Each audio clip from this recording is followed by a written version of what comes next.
I'm DJ Treble T from the legendary Rampage sound system. Now every year, over 2 million people converge on the streets of West London for the biggest street party and to follow over 70 static and mobile sound systems. A lot of people don't know the origin of the sound system or the influence it has had on UK urban culture. Sound system, succinctly put, is a mobile discotheque. It's a platform on which you play music that moves around. Equipment that you load up into a van and carry to different venues. Big stacks of speakers that you can load into a space. Very loud, very well, very spiritual. Sound system is the foundation of all of it, really. Like, that's where we all got our training. That's where we all first fell in love with the music. Roles in the sound system, you got the box boy. The box boys were the guys that literally would carry all the equipment, all the stacks, get it from the storage into the van and then out of the van and assembled in the area where the sound system party was going to be.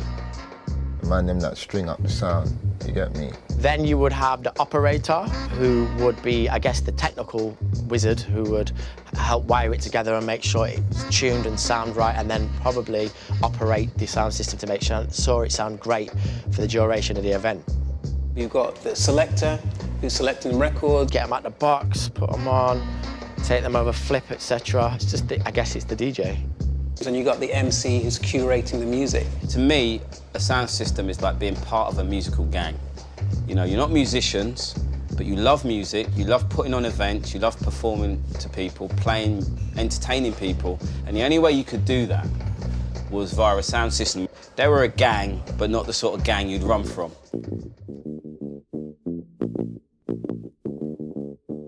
Sound systems came from the ghettos of Kingston, of Jamaica. The people that emigrated from Jamaica to the UK, they brought their sound system culture with them. So they were challenged culturally. They were also introducing a new music, and they had to create that space, which meant on weekends they had nothing to do, nowhere to go. So they had to create that space and that entertainment. If you remember at that time, it was no Irish, no blacks, no dogs. I think the need for a sound system was because we had no access to West End nightclubs. You know, we had very little access to any nightclub, to be honest. It was a place for us to come together and congregate as a community. That wasn't always possible. We used to have to use houses to make parties and really sing about injustices and trials and tribulations, what we go through. Also, you know, have a good time.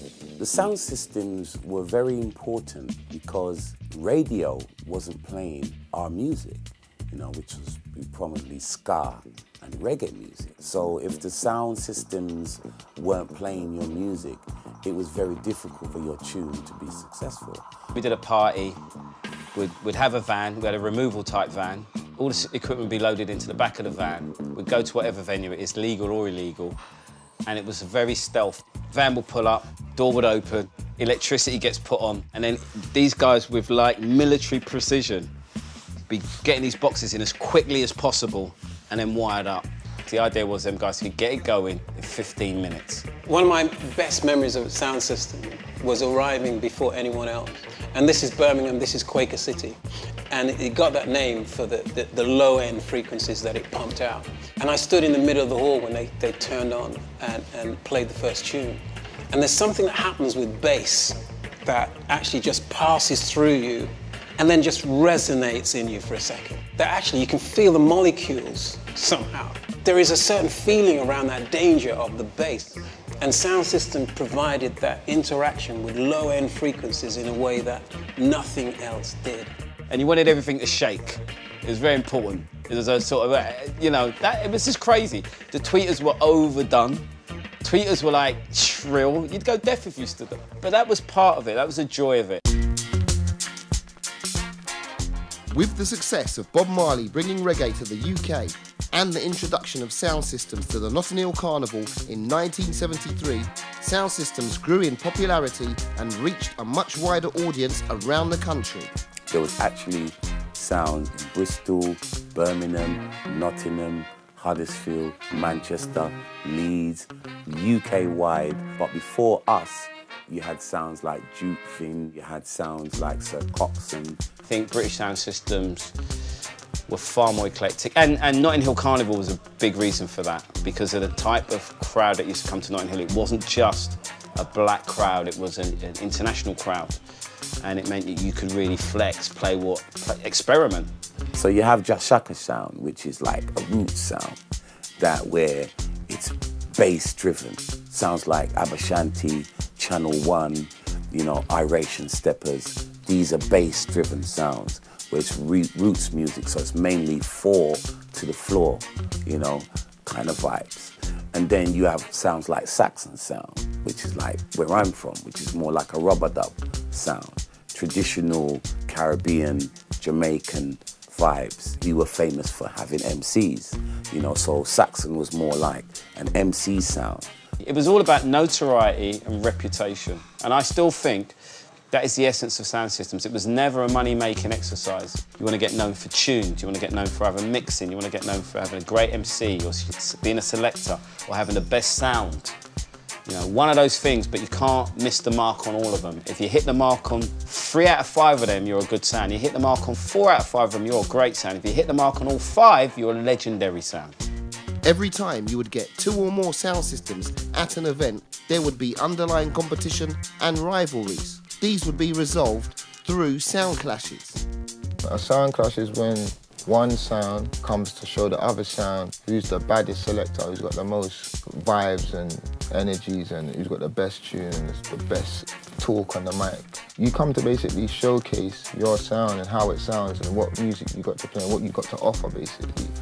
That's what a sound clash is, and the best sound wins.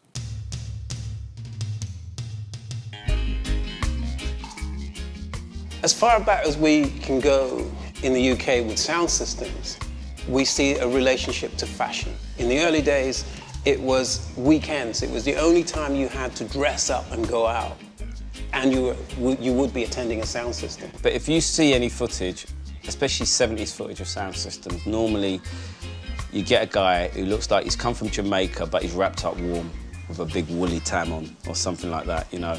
Fashion-wise, you will notice there'll be about 2 or 3 guys looking the same, and then there'll be one guy who might be dressed a little bit more neutral. He's probably the soul boy in the sound.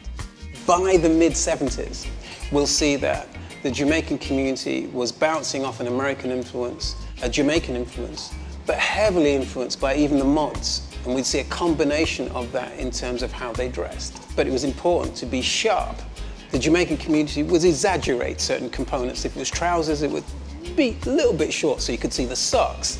If it was a handkerchief in the pocket, it would be a loud handkerchief. If it was the lining of the jacket, it would be a proud lining. So fashion was absolutely critical, and the space in which you saw this fashion was in a sound system setting. Well, it's just what you could afford. For me, you know, we wasn't a well-off family, so, you know, I'd have, you know, basically my trainers that didn't have any name. By the 80s, we could see that combination of Gabici hats, Farah trousers, Italian shirts, crocodile shoes. Particularly when I grew up, a lot of people were wearing beachy tops with suede collars and stuff like that. They'd be wearing Farah slacks. We call them Farah, some people call them Farah, I don't know why, but we call them Farah slacks. Or silk trousers even. The sovereign ring was quite popular in them days, and the Belcher chain. You used to have the rope chain, and some guys used to have the chaparitas. Saxon sound system MCs, they all had these onyxes, and I just wanted one because they had it. You have to look crisp and sharp.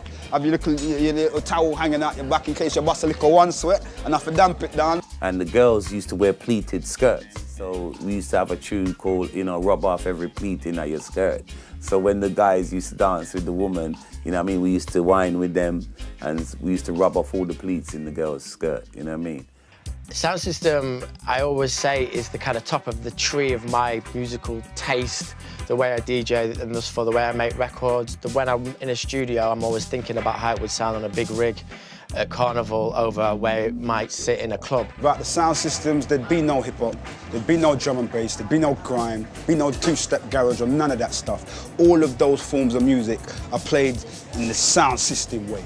And I feel like usually it doesn't get the credit it deserves. What we're doing now is exactly the same as sound culture or like stage show culture. Sounds like Saxon, you know what I'm saying? When they was the DJ or the selector was spinning tunes and they was just DJing and trying to get a pull up on the in the dance or wherever they was, it didn't even matter where they was. They could have been in a room with just a man there. Man are just trying to get a pull up, and that's exactly what man are doing today on big stages. You can look and see Max and Mr. Selector, and you got me, Skep, Wiley, Frisco, Jamie.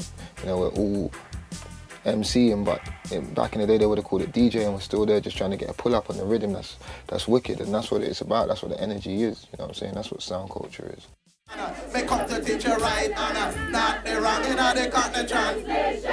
Remain, come and say Cockney is not a language, it is only a slang. And was originated, yes, so in England. The first place it was used was over East London. It was respect for the different style pronunciation.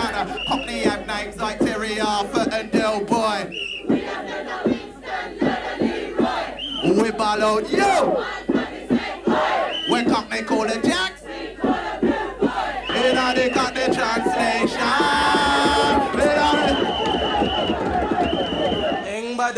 Badaya, Mawala die guan. Walk and skank, me say walk and skank, yes sir. Walk and skank, me say walk and skank, guan. Walk and skank, me say walk and skank. You go to the